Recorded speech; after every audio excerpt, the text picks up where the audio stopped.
자, 오늘은 이제 첫 말씀으로 씨 뿌리는 자의 비유에 대한 내용을 이제 말씀드리도록 하겠습니다. 아마 이제 다 알고 있는 내용이시죠? 예. 익히 씨 뿌리는 자의 비유는 아마 이제 믿지 않는 사람들까지도 다 알고 있는 내용인데요. 오늘은 이제 말씀을 좀 펴서 한 단어 한 단어 우리가 좀 생각해보는 시간을 갖도록 하겠습니다.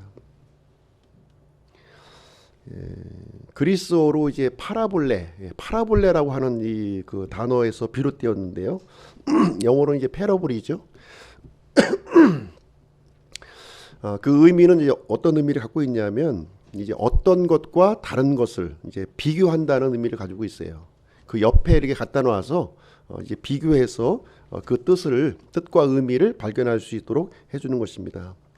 그래서 구약의 대언자들은 이제 비유를 이제 사용했는데요. 주로 경고의 목적으로 이스라엘 백성들을 경고하기 위해서 이 비유를 사용했습니다. 그리고 예수님께서도 많은 비유를 이제 말씀하셨는데 이 내용은 이제 이사야 6장 9절 말씀의 성취입니다.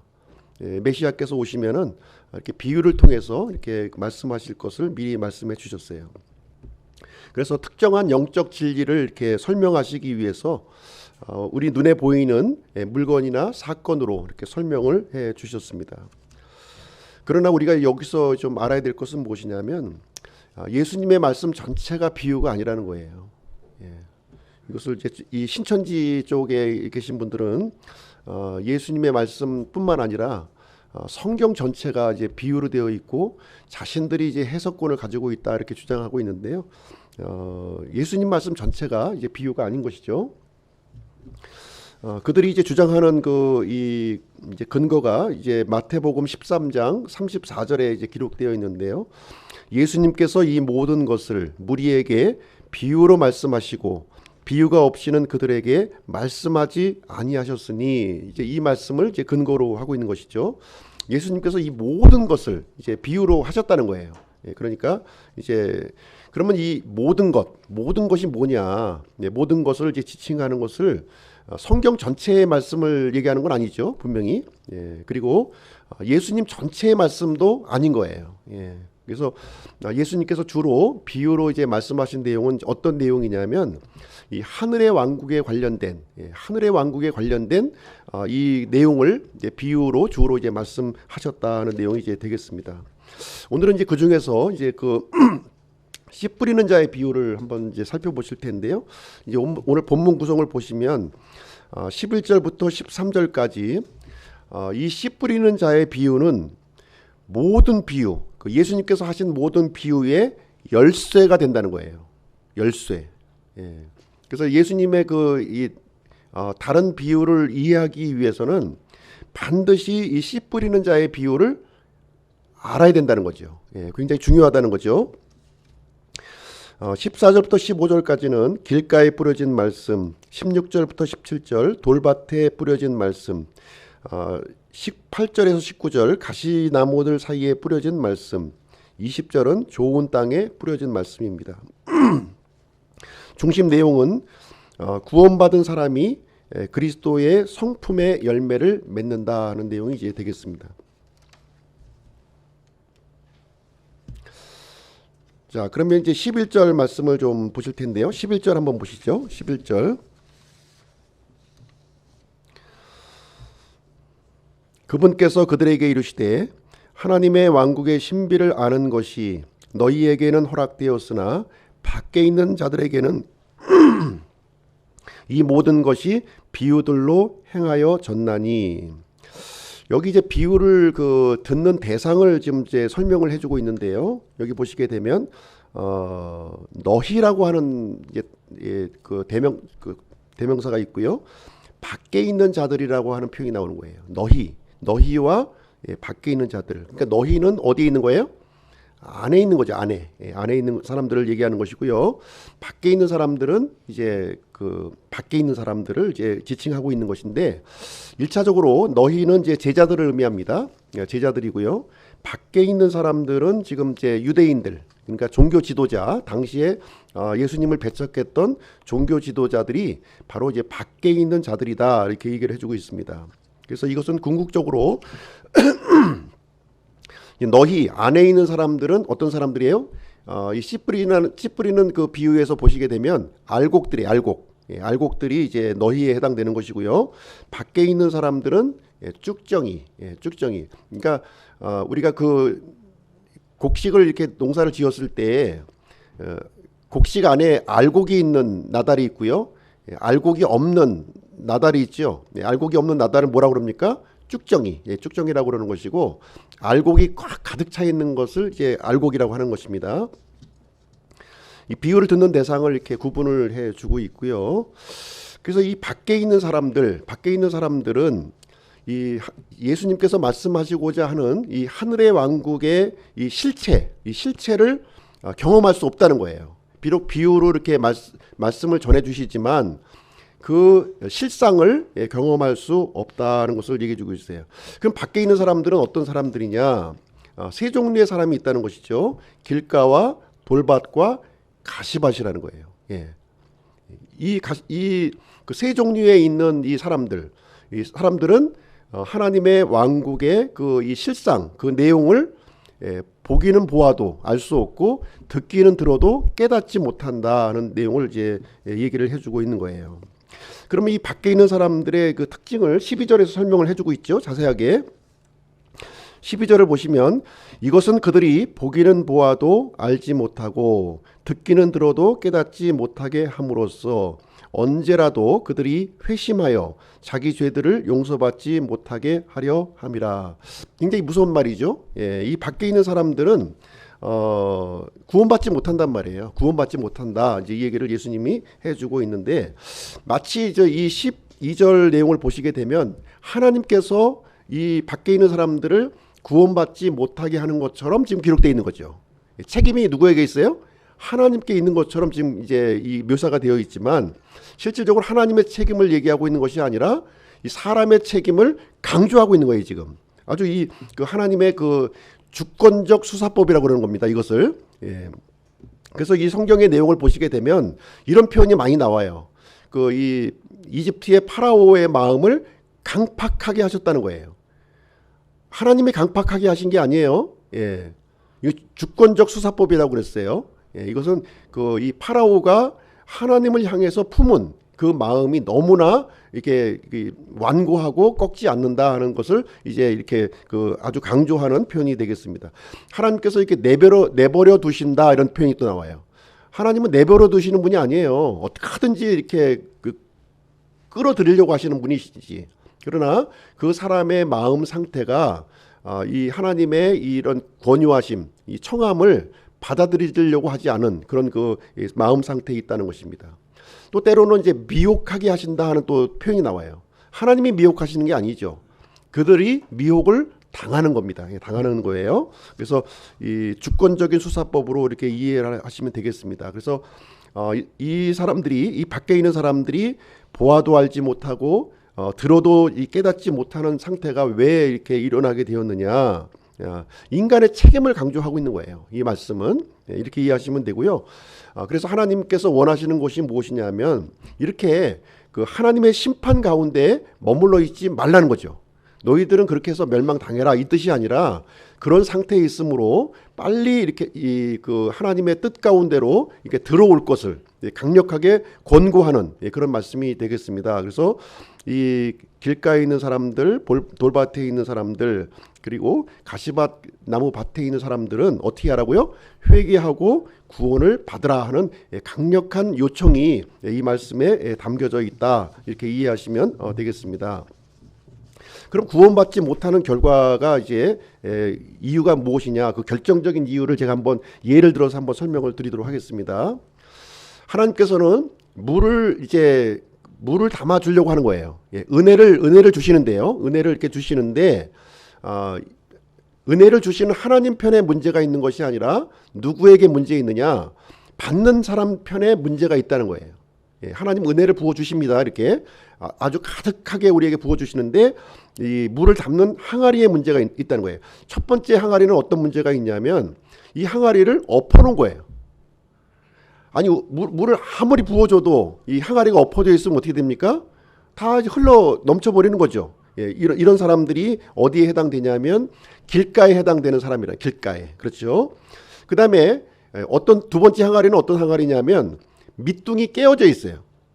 그러니까 물을 붓는데 채워지는 것 같은데 잠깐 있다 보면 다 새어나가서 아무것도 없는 거예요.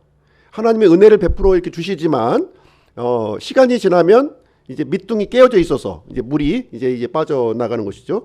마치 이제 그 콩쥐 팥쥐 엄마가 콩쥐한테 이게 깨진 그 이 항아리에 물을 이렇게 부어 넣으라고 이제 시킨 것하고 똑같은 거죠. 그렇죠? 이런 사람들이 어떤 사람이냐면 돌밭에 해당되는 사람이라는 거예요. 돌밭. 그리고 세 번째로 이 항아리 안에 다른 것이 꽉 들어차 있어요. 그렇다 보니까 아무리 부어도 그 은혜를 이제 이게 받아들일 수 있는 여분의 공간이 없는 거예요. 여분의 공간이 없는 그런 상태가 바로 이제 가시나무 밭과 같은 상태의 모습이다. 이렇게 보시면 되겠습니다. 한마디로 얘기하자면 하나님의 은혜와 이 통치를 받아들이기를 거부하는 사람이라는 거예요.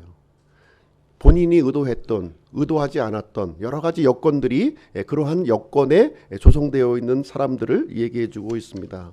그래서 이제 이 길가에 있는 사람들은 이제 마음이 강팍한 사람이에요.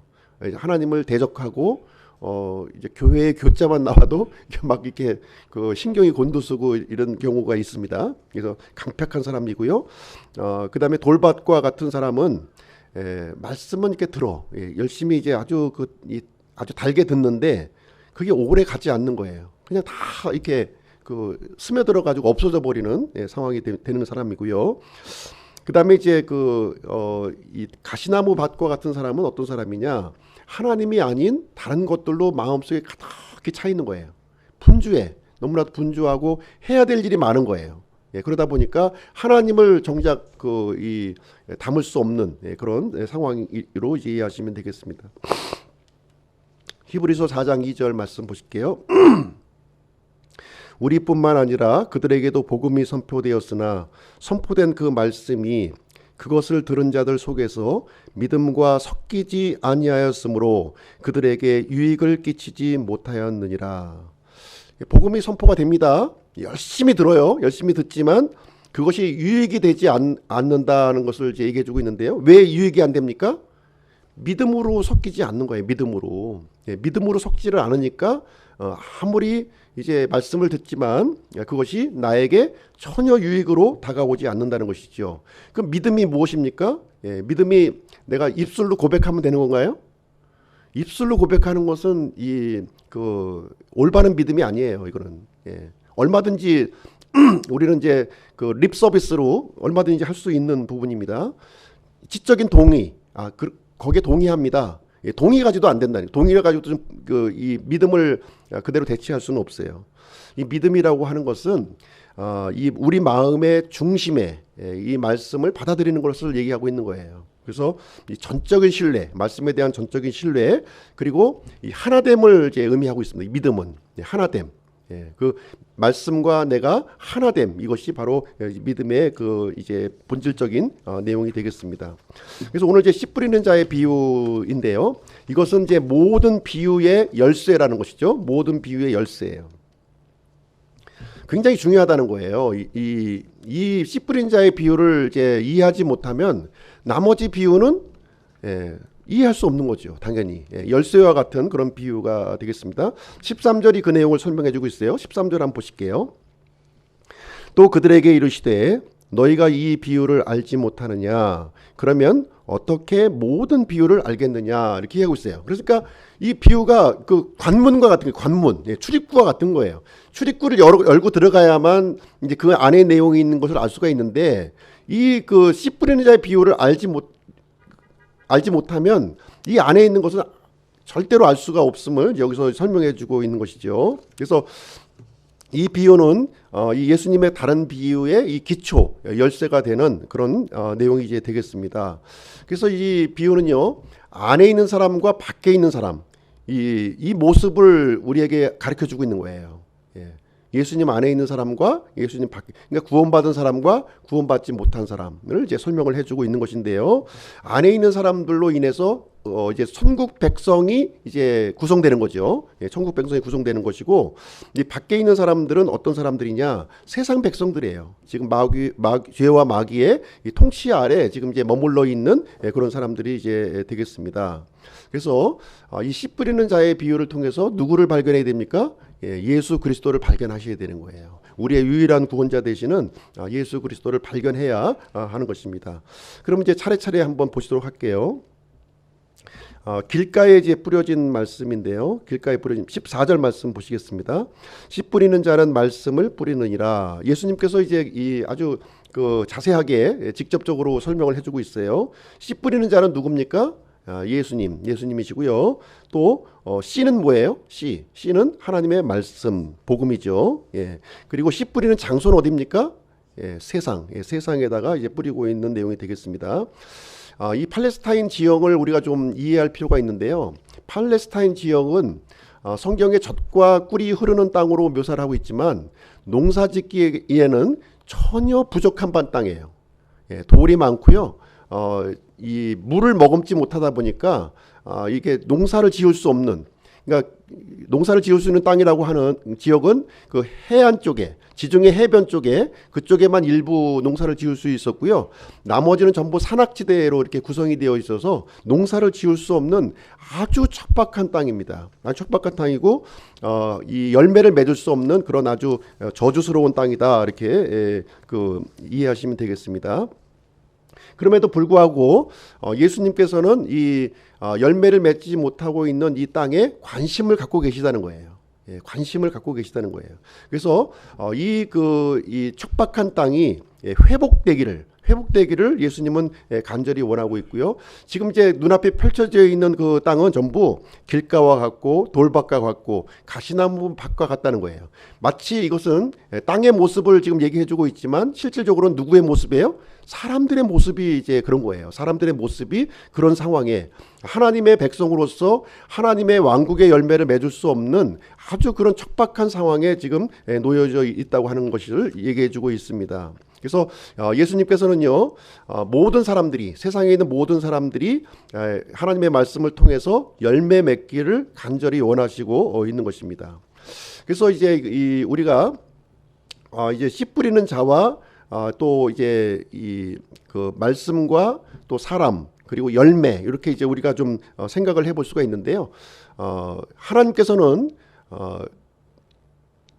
열매를 맺으실 수가 없는 거죠. 하나님은 누구를 통해서 열매를 맺으십니까?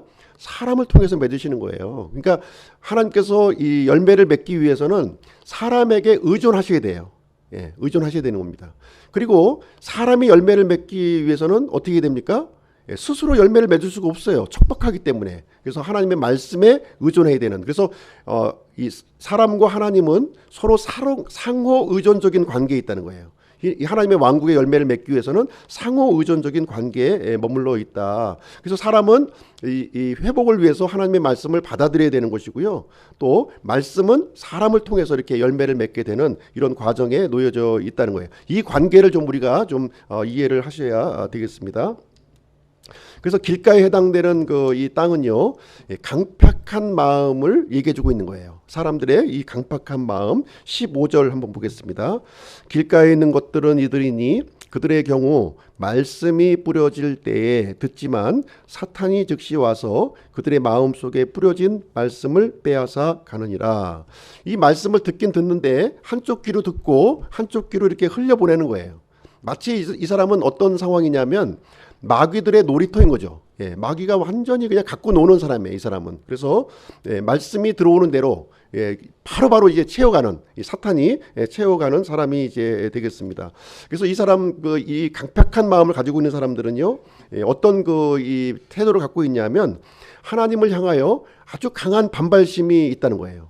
강한 반발심과 어떤 원망과 쓴뿌리가 이제 있으면서 세상을 아주 분주하게 살아가고 있는데요. 앞서 설명했지만 이 사람은 이제 엎어진 항아리와 같은, 아무리 하나님께서 은혜의 말씀을 이렇게 부어준다 할지라도 전혀 이 마음 속에는 하나님의 말씀이 들어갈 여지가 전혀 털끝만치도 없는 그런 사람의 상황을 지금 설명해 주고 있습니다. 그래서 이 사탄이의 공격 목표가 바로 말씀이라는 거예요. 사탄의 목표가 이제 말씀이다. 이 마귀는요, 다양한 형태로 지금 이제 성경에 보시면 등장하는데요. 때로는 우는 사자로, 때는 빛의 천사로, 때로는 사나운 이리로, 그리고 또 이게 특정할 수 있는 내용은 무엇이냐면 이 마귀를 새로 표현해요.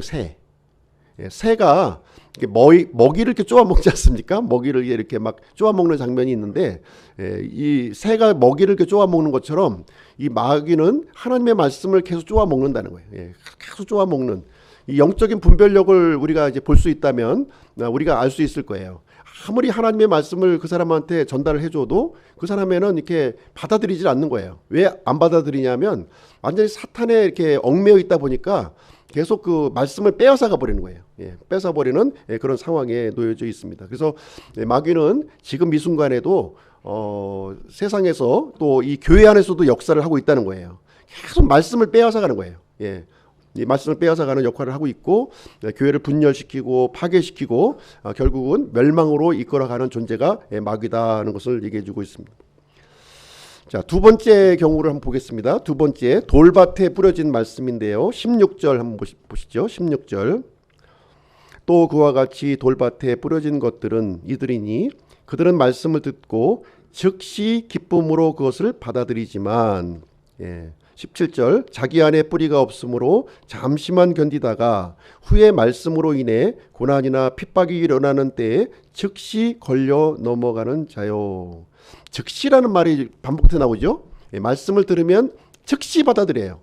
근데 또 한 가지 그 특징은 뭐냐면 즉시 넘어지는 거예요. 즉시 받아들이고 즉시 넘어진다. 바로 이 사람이 돌밭에 뿌려진 말씀의 이 사람에 해당되는 경우가 되겠습니다. 돌밭을요, 이제 우리가 이제 어떻게 이해되시냐면 우리나라에 있는 돌밭으로 이해하시면 안 돼요. 이 강원도에 있는 돌밭이 아니라 이 팔레스타인 지역의 이 돌밭이라고 하는 것은 밑에 이 땅 자체가 바위로 되어 있어요. 바위. 그래서 흙이 덮여 있긴 있지만 굉장히 얇게 덮여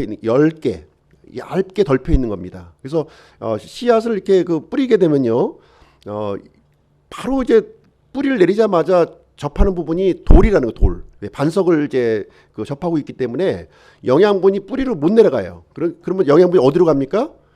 잎으로 가는 거죠. 잎으로 가게 되다 보니까 이게 흙이 얇은 토양에 씨를 뿌리게 되면요, 굉장히 성장 속도가 빠릅니다. 막 잎이 막 무성하게 막 일어나는데 이제 뿌리의 양분이 다 잎으로 가는 거죠. 근데 햇빛이 이렇게 비치게 되면 뿌리에서 이 수분을 흡수하지 못하다 보니까 다 말라버리는 거예요. 즉시 말라버리는 거예요. 즉시 이렇게 막 성장을 하는 것 같지만 즉시 말라버리는 그런 이제 모습을 이제 보여주고 있는데요. 바로 이 사람이 돌밭에 뿌려진 돌밭과 같은 그런 사람인 것을 얘기해주고 있습니다. 그래서 이 사람은요, 밑동이 깨진 항아리라는 거예요. 물을 부으면 물이 쭉 차요. 근데 조금만 지나면 이제 이게 물이 수수수 흘러서 이제 다 이제 빈 항아리가 되어버리는 것이죠. 그래서 말씀의 반응 속도가 굉장히 빠른 사람입니다. 아주 이 말씀을 굉장히 이제 잘 받아들이는데요. 그럼에도 불구하고 이 받은 말씀을 아주 신속하게 잊어버리는 사람이에요. 아주 신속하게 잊어버립니다. 그래서 감정의 기복이 굉장히 심한 거죠. 감정의 기복이, 자기가 아주 기분도 좋고 이제 이럴 때는 하나님의 말씀을 받아들여 가지고 마치 아프리카 선교사까지 헌신할 정도의 마음을 가져요. 근데 조금 지나서 이제 마음의 상태가 이제 좀 가라앉게 되면 이제 마치 하나님을 안 믿는 것처럼 그런 상황의 나락으로 이제 뻗어 나가게 됩니다. 근데 이분들은요, 어떤 이제 생각을 갖고 있냐면 마치 자신의 믿음이 굉장히 좋은 것으로 생각을 해요. 자신도 속고 있는 거예요. 자신도. 왜냐하면 굉장히 그 잎이 무성하게 이렇게 막 이렇게 있다 보니까 참 내가 이렇게 그 믿음이 좋은 것으로 이제 생각을 하고 있지만 궁극적으로는요 자기 문제 해결하지 못하고 있다는 거예요. 자기 문제에 이렇게 이 조그만 그 걸림돌만 있어도 그것을 넘어가지 못하는 거예요. 넘어가지 못하고 그냥 그대로 꼬닥하고 즉시 넘어지는 그런 모습을 가지고 있습니다. 그래서 이런 그 돌밭에 있는 사람의 특징은 뭐냐면 예수님과의 그 거리 관계에 있어서 일정 거리를 항상 유지합니다. 일정 거리. 여기까지만. 제가 그 예수님을 믿는데요. 여기까지만 믿을게요.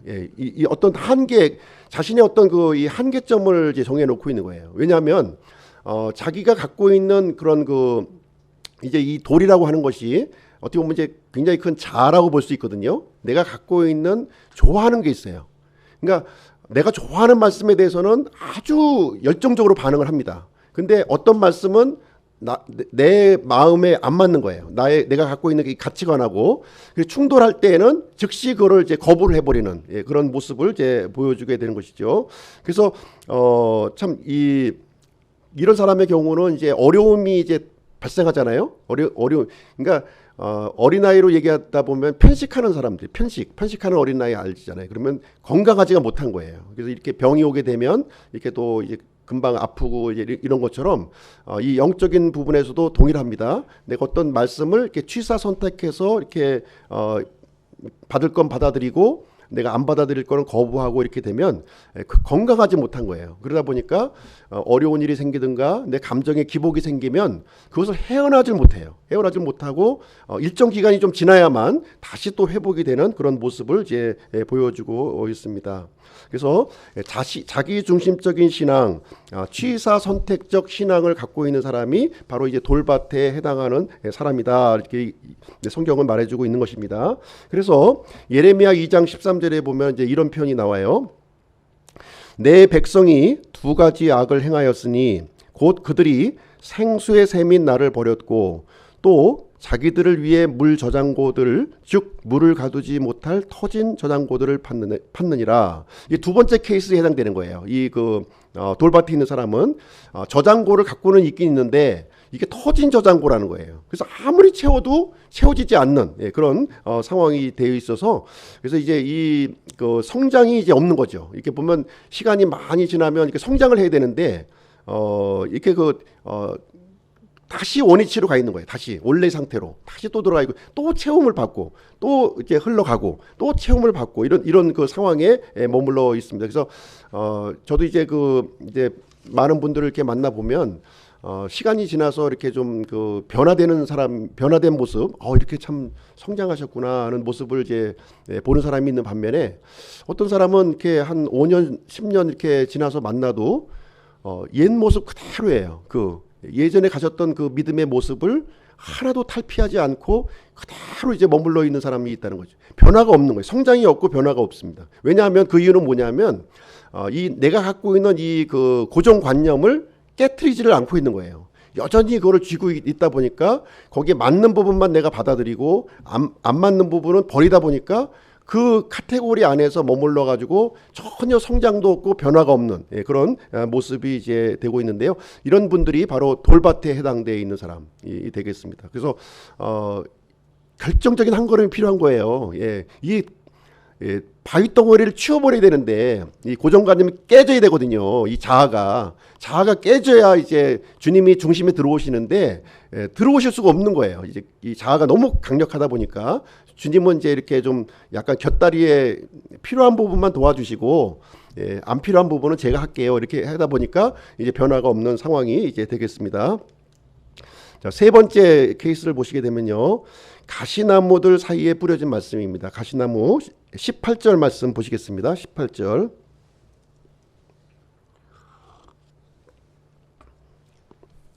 가시나무들 사이에 뿌려진 것들은 이들이니 그들은 말씀을 듣되 이 세상 염려와 재물의 속임수와 다른 것들에 대한 정욕이 들어와 말씀을 숨막히게 하여 열매 맺지 못하게 되는 자들이니라. 여기 가시나무들이 이제 나오고 있는데요. 가시나무들은 세 가지로 설명해주고 있습니다. 여기 세 가지: 이 세상의 염려, 재물의 속임수, 다른 것들에 대한 정욕. 그러니까 이 주변의 삶이 주변의 그 삶이 굉장히 복잡한 거예요. 내가 할 일도 많고 이루어야 될 일도 많고 이렇게 많은 그 일들로 이제 가득 차 있다 보니까 참 이 말씀이 이제 들은 말씀이 성장을 해야 되는데 성장이 안 되는 거예요. 숨이 확 누르고 있는 거죠. 그런 것들이 눌러가지고 있는 상황이 되겠습니다. 그래서 외적 장애물을 많이 갖고 있는 사람들입니다. 많이 갖고 있어서 그런 것들로 인해 하루 종일 걱정이 되는 거예요. 걱정.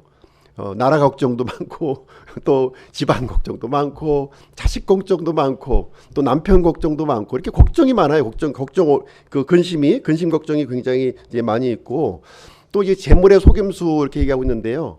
사실 돈이 좀 필요하죠. 예, 점점 앞으로는 이제 최저임금도 올라가고 그래서 돈이 점점 필요한 시기입니다. 필요하지만 그러나 이 재물이 우리가 궁극적인 복을 갖다 주는 건 아니잖아요. 이건 하나의 수단이지. 우리가 좀 편하게 살기 위해서 필요한 것이지. 이것을 많이 갖고 있으면요, 오히려 이것은 오히려 독이 됩니다. 독이. 이거 독이 되는 거예요. 그래서 적정하게 많지도 않고 적지도 않고 이렇게 갖고 있는 것이 적절한 긴장감을 갖고 사는 것이 참 이게 되는 것이죠.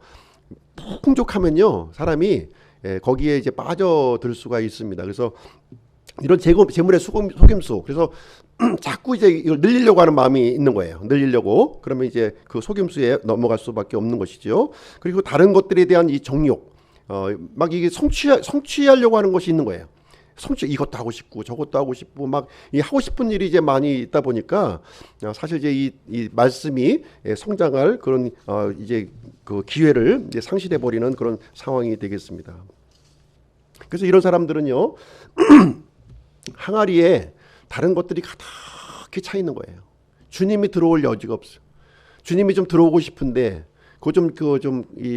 우리가 집에 가구를 배치하더라도요, 가구가 가득히 차 있으면 새로운 가구가 들어오고 싶어도 들어올 수 없어요. 거실 한복판에 둘 수도 없고, 이것을 그래도 그 가장 중요한 자리에 또 이런 것들이 차지하고 있다 보니까 이제 열매를 맺지 못하게 되는 케이스가 되겠습니다.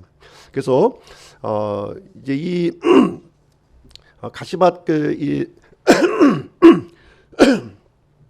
가시밭 사람은요, 어떤 그 생각을 가지고 있냐면 하나님도 붙들고 싶고, 하나님이 중요한 거 알아요. 그래서 하나님도 붙들고 싶고 세상도 좀 놓을 수가 없는 거예요. 이것도 중요한 가치를 이제 가지고 있는데, 그러다 보니까 이제 어떻게 보면 현실적인 가치에 더 집착을 하죠. 집착을 하기 때문에 결국은 이제 이것도 못하고 저것도 못하고 이것도 못하고.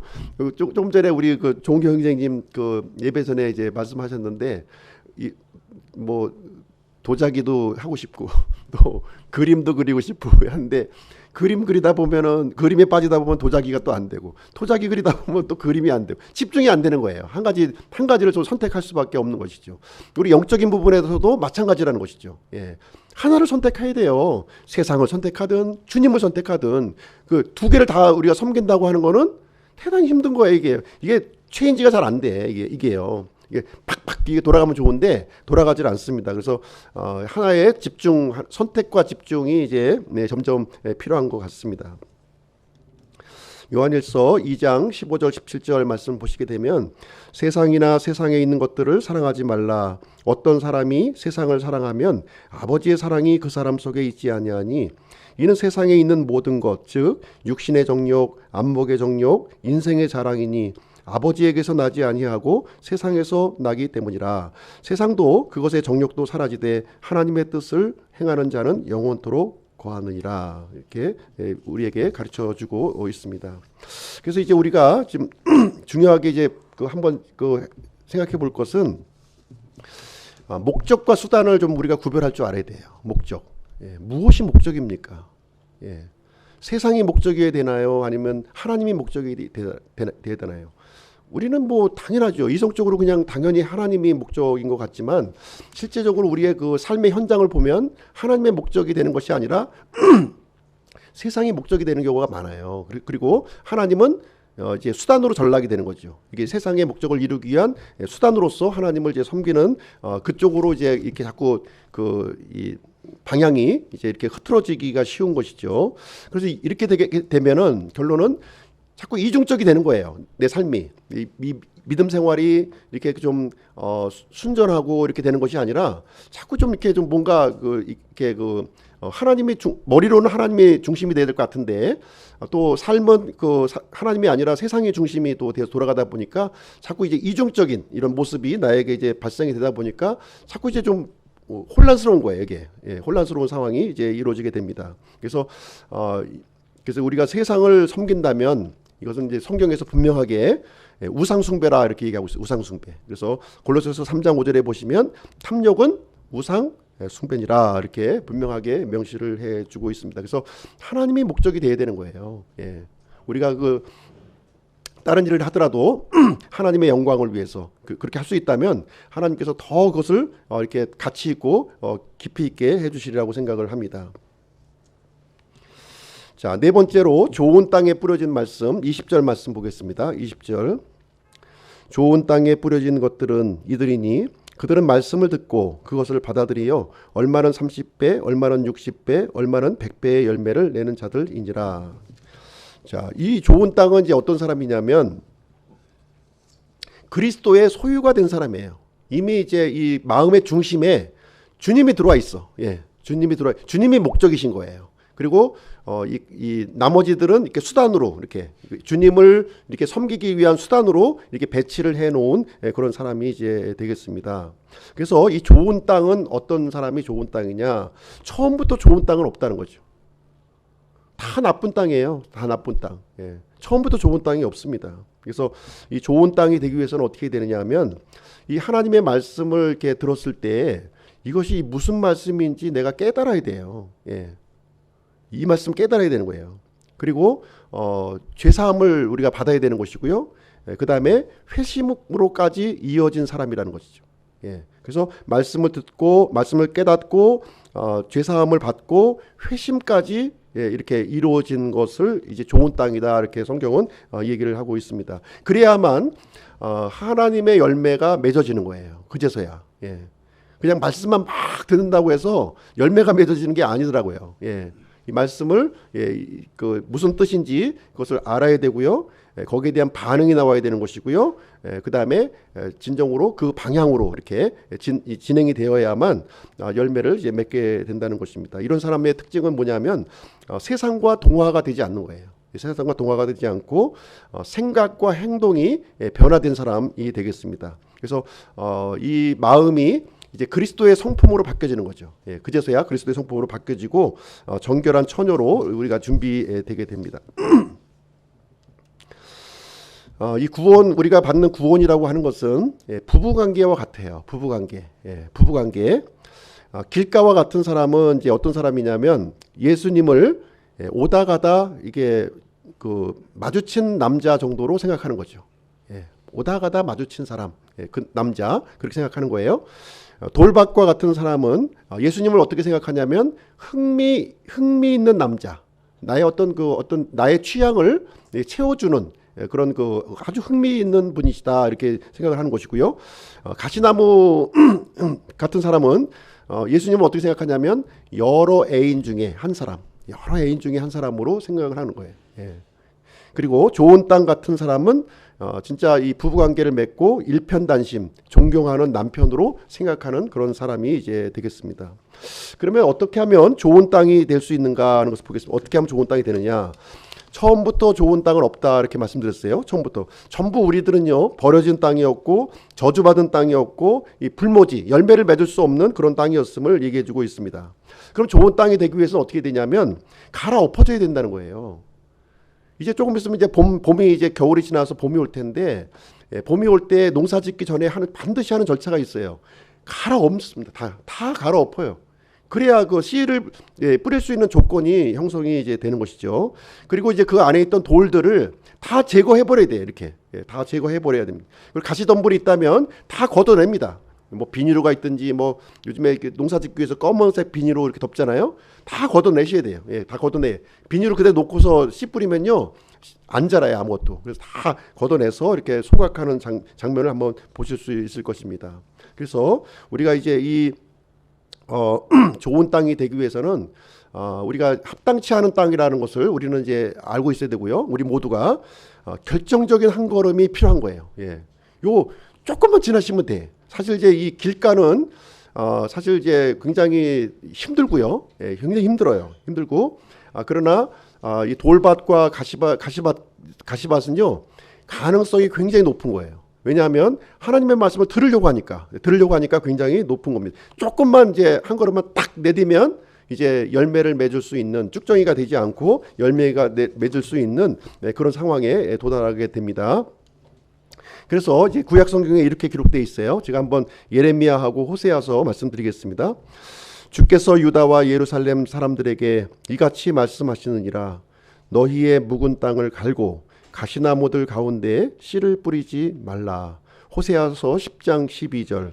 너희 자신을 위해 의 안에서 심고 긍휼 안에서 거두며 너희의 묵은 땅을 갈라. 지금은 주를 찾을 때니 마침내 그분께서 오셔서 너희에게 의를 비같이 내리시리라. 이렇게 기록하고 있습니다.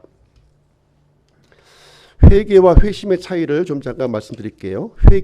회개가 뭐냐? 이 회개가 바로 갈아엎는 겁니다. 갈아엎는 거예요. 갈아엎는 건데요. 그리스어로 이제 메타노에오 이런 단어를 사용하고 있는데요. 이것은 무엇이냐면 하나님과 죄에 대한 태도를 180도 바꾸는 거예요. 180도. 180도 바꾸는 것인데 여기에는 생각만 바꾸는 것이 아니라 행동까지 바꾸셔야 돼요. 이 회개는요. 행동까지 포함하고 있는 거예요. 행동을 안 바꾼 사람이 있었죠. 누굽니까? 유다. 유다 같은 케이스 거기 해당되고요. 또 이 사울. 구약에 보면 사울. 또 이 이집트의 파라오가 이렇게 마치 죄를 고백하는 것처럼 얘기를 하고 있지만 생각만 바꾼 거예요. 잠깐. 그리고 행동은 바꾸지 않고 있습니다. 회개는 진정한 회개는 생각뿐만 아니라 이 행동까지 바뀌어지는 것을 이제 포함하고 있는 것입니다. 그래서 죄를 슬퍼하고 증오하며 되돌아서서 하나님의 뜻에 순종하겠다는 이 결단을 하는 것이 바로 회개가 되겠습니다. 이 회개는요, 이렇게 기도로 이어지게 되고 또 믿음으로 또 침례, 회심, 겸손 이런 것으로 이렇게 연관되어서 이제 진행되는 것을 우리가 볼 수가 있습니다. 우리가 구원받기 위해서는 반드시 이 회개라는 절차가 필요해요. 우리가 씨를 뿌려서 열매를 거두기 위해서는요 반드시 이 땅이 갈아엎어져야 된다는 거예요. 갈아엎어져야 된다.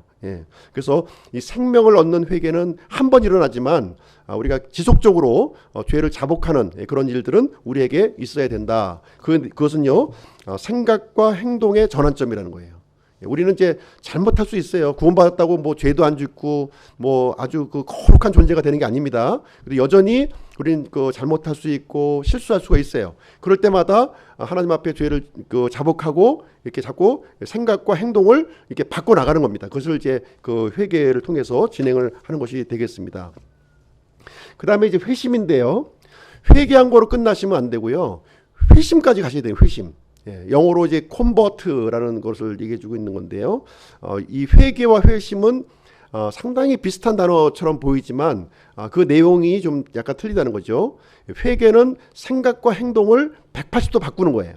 그러면 회심은 뭐냐? 회심은 이 회개 플러스 믿음으로 이제 구성되어 있는 거예요. 회개 플러스 믿음. 이렇게 구성이 되어 있어요. 회개를 하고 이렇게 이제 죄와 하나님에 대해서 생각과 행동을 돌이키고 그다음에 그리스도를 향한 믿음까지 나가셔야 되는 거예요. 이것이 이제 가룟 유다에게 없었던 것이죠. 믿음으로 주님께로 나아가는 일이 이제 이루어지지 않은 것입니다. 그래서 우리가 죄로 인해 이렇게 하나님을 떠났던 인간이 회개와 믿음을 통해서 이제 새로운 신분, 이 하늘의 그 나라의 그 백성으로 살아가는 모습으로 이제 바뀌어진 것을 삶의 방식이 바뀌어진 거예요. 이제 삶의 틀이 이제 바뀌어진 모습이 바로 회심의 단계이다 이렇게 보시면 되겠고요. 삶의 목적과 그 삶의 방식이 완전히 전환된 모습을 얘기해주고 있습니다. 그래서 회심의 정의를 가장 잘 설명해주고 있는 그 구절이 사도행전 20장 21절이에요. 유대인들과 또한 그리스인들에게 이 모든 사람이라는 겁니다. 당시에 유대인과 그리스도인으로 이제 세상 사람들이 구분되었는데요. 모든 사람들에게 사도 바울이 하나님을 향한 회개와 우리 주 예수 그리스도를 향한 믿음을 증언하였노라. 그래서 바로 회심을 이제 증거했다고 하는 말씀이 이제 되겠습니다. 그래서 하나님은요, 모든 땅, 이 세상 모든 사람들에게 말씀의 씨를 지금 이제 뿌리시고 계신 거예요. 마치 이 햇빛과 이 비를 악한 사람과 선한 사람에게 모두 공평하게 나누어 주듯이 하나님의 은혜도 이 모든 세상 사람들에게 이 은혜의 말씀을 이제 뿌리고 계시고 있는 거예요. 그래서 우리가 열매를 맺기 위해서는 내가 어떤 땅인가, 지금 이제 이 네 종류의 이 모습을 이제 우리에게 알려주고 있잖아요. 그래서 어떤 땅인가, 길가와 같은 땅인가, 돌밭과 같은 땅인가, 가시나무와 같은 땅인가 하는 것을 점검해 보라는 거, 스스로 내가 점검해 보라는 겁니다. 그래서 해결책은 이렇게 회개와 회심으로 이렇게 우리가 이렇게 나아가야 되는 거예요. 거기까지. 그렇구나 하면 안 돼요. 내가 가시밭이었네. 그러면 이제 그대로 머물면 안 되는 것이고요. 열매 맺기 위해서는 반드시 회개와 회심으로 이어져야 된다는 것입니다. 그래서 이 세상에 우리 눈에 보이는 것들은 다 없어지는 거예요. 다 없어지는 겁니다. 그러나 우리가 분명히 알아야 될 것은 무엇이냐면 세상과 하늘을 동시에 품을 수 없다는 거예요. 사실 우리는 이 세상에 속한 사람이기도 하지만 하늘나라에 속한 사람이기도 하잖아요. 그렇죠? 어디에 중점을 둬야 됩니까? 하늘나라에 중점을 두셔야죠. 이 세상은 수단인 거예요. 수단. 수단. 이 세상이 목적이 되시면 안 된다니까요. 우리 그리스도인들이 이 부분을 절대로 놓치시면 안 됩니다. 이 세상에 살고 있는 사람으로서 우리가 먹고 마시고 우리가 어떤 가치관이나 이런 것들을 분명히 해야 되겠지만 그 초점이 어디로 맞춰져 있어야 돼요? 하늘에 맞춰져 있어야 된다는 것입니다. 그래서 우리는 말씀에 굴복을 하는 거예요. 그래서 내 생각에 자꾸 말씀을 맞추시려고 그러면 안 돼. 내 생각에 말씀을 맞추면 이게 자꾸 이제 어긋나는 거예요. 하나님께 나를 맞춰야지. 나에게 하나님을 맞추려고 그러면 이게 안 맞잖아요. 이게요. 자꾸 어긋나잖아요. 하나님이 옳습니다. 비록 내 머리로 틀린 것 같아도 하나님이 옳습니다 하는 것이 믿음인 거예요. 그랬을 때 하나님께서 이것을 회복시켜 나가시는 거예요. 그때서 일하시는 것이지, 자꾸 나에게 하나님을 맞추게 되면 하나님이 일을 하실 수가 없어요. 내 힘으로 해야 돼. 결국은 안 돼. 그거는 안 되는 겁니다. 이거를 빨리 우리가 눈을 떠야 되고요. 해결을 해야 될 그런 과제가 되겠습니다. 그래서 우리가 새해 2022년 맞이하면서 이제부터는 내 중심으로 살아가는 것이 아니라 철저히 그리스도 중심으로 살아가야 되겠다. 이것을 우리가 결단을 해야 될 줄로 생각을 합니다. 자, 결정적 한 걸음이 필요하다 이렇게 말씀드렸는데요. 마가복음 4장 28절에 보시게 되면 이는 땅이 스스로 열매를 맺기 때문이니 처음에는 잎사귀요 다음에는 이삭이요 그 뒤에는 이삭 안에 알찬 곡식이니라. 그래서 여기서 땅은요, 어떤 땅을 얘기하고 있냐면 좋은 땅을 얘기하고 있는 거예요. 갈아엎어진 땅, 회개와 회심으로 이루어진 그 땅은 이제 스스로 열매를 맺기 시작한다는 거. 그때부터.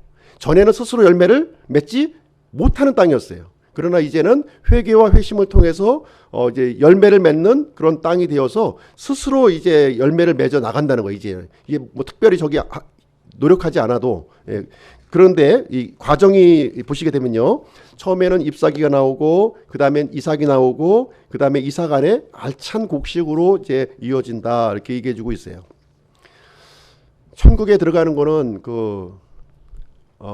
이삭이 들어갑니까? 줄기가 들어갑니까?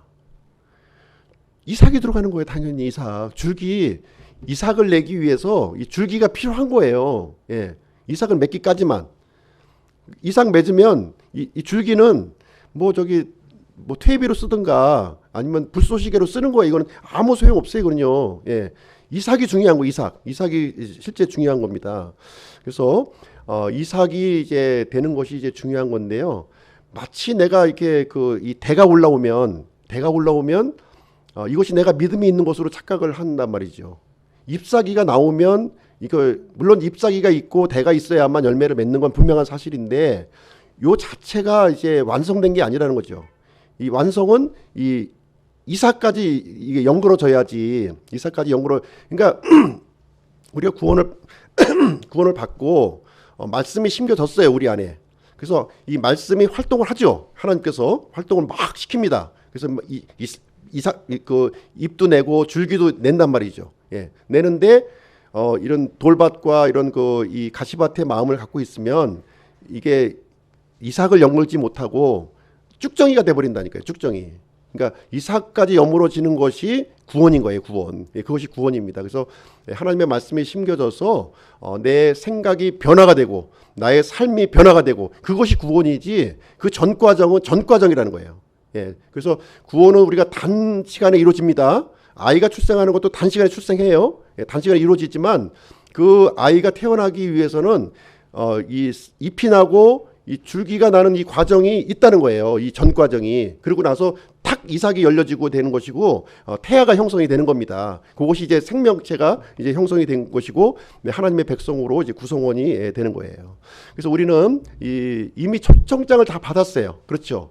초청장을 다 받은 사람입니다. 그래서 이제 우리가 예수님과 진짜 연합된 삶을 이제 살았을 때 충실한 이삭으로 이제 하나님께 받아들여지게 되는 것입니다. 그래서 이제 주님께 더 좀 가까이 가는 일이 좀 필요하다. 주님께 우리에게 좀 거부감이 있지 않습니까? 주님께 가까이 가는 것이 좀 거북스럽죠. 예, 그러나 친밀하게 하려고 애를 쓰셔야 돼요. 친밀하게 애를 쓰셔야 됩니다. 그래서 우리가 이제 예수님을 믿는다고 하는 것은 결혼 언약을 맺는 것 같아요. 예수님과 결혼 언약을 맺는 거예요. 이제 부부 관계가 되겠다고 하는 것이 바로 예수님을 믿는 것입니다. 근데 부부 관계 맺었다고 하면서 애인한테 눈 돌리고 또 이렇게 남편이 아닌 다른 것이 자꾸 들어와 있으면 진정한 이 부부 관계가 되겠습니까? 안 되는 거거든요. 그래서 우리 부부 관계 생각하듯이 예수님이 나의 삶의 중심이 들어오시는 것을 이제 우리가 생각을 해보면 되겠습니다. 그래서 그런 것이 안 돼 있다면 나를 좀 저주의 땅, 그 땅에서 구출해 주세요. 기도하는 거예요. 그리고 내가 예수님의 신부로의 삶을 살기를 원한다고 하는 결단을 우리가 해 나가는 것입니다. 그래서 이 사도 바울은 우리 고린도 성도들을 향해서 이렇게 얘기했어요. 고린도후서 11장 2절 말씀인데요.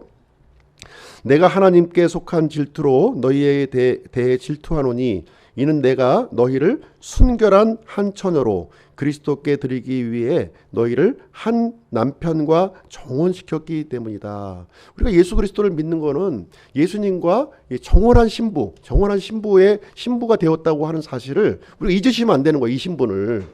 이 신분을 이제 생각하지 않으면 자꾸 이제 잘못된 길로 이제 나아갈 수가 있는 것입니다.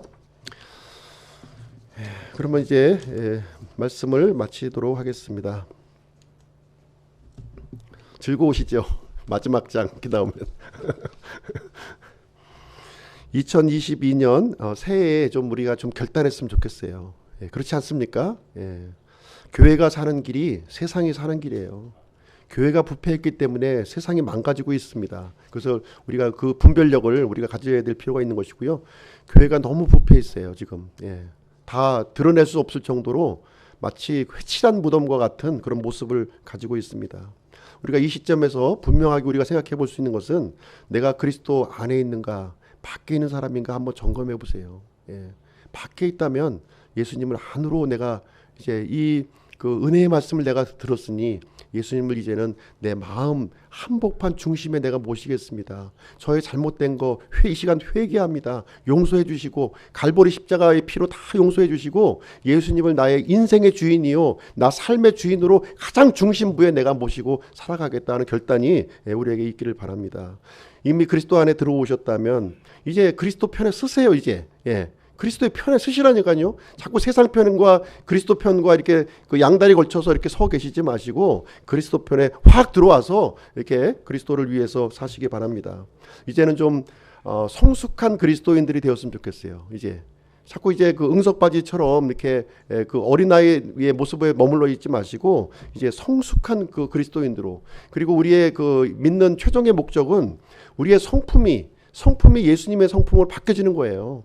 예수님과 같은 마음을 갖는 것이, 그것이 이제 나의 그 이 마음의 상태를 잘 보시고, 아, 예수님의 마음이 이 마음하고 얼마나 이렇게 이제 파라볼레 이렇게 비교해 보시라고요. 비교해 보셔서, 아, 예수님의 마음과 내가 같이 되겠구나. 잘못되어 있다면 예수님께 요청하시고 이렇게 하면 우리를 이제 좋은 길로 인도해 주실 줄로 생각을 합니다. 그래서 2020년 우리 한 해에는 모두가 좋은 땅이 되어서 30배, 60배, 100배의 결실을 맺는 희망찬 한 해가 되시기를 주님의 이름으로 축복드립니다.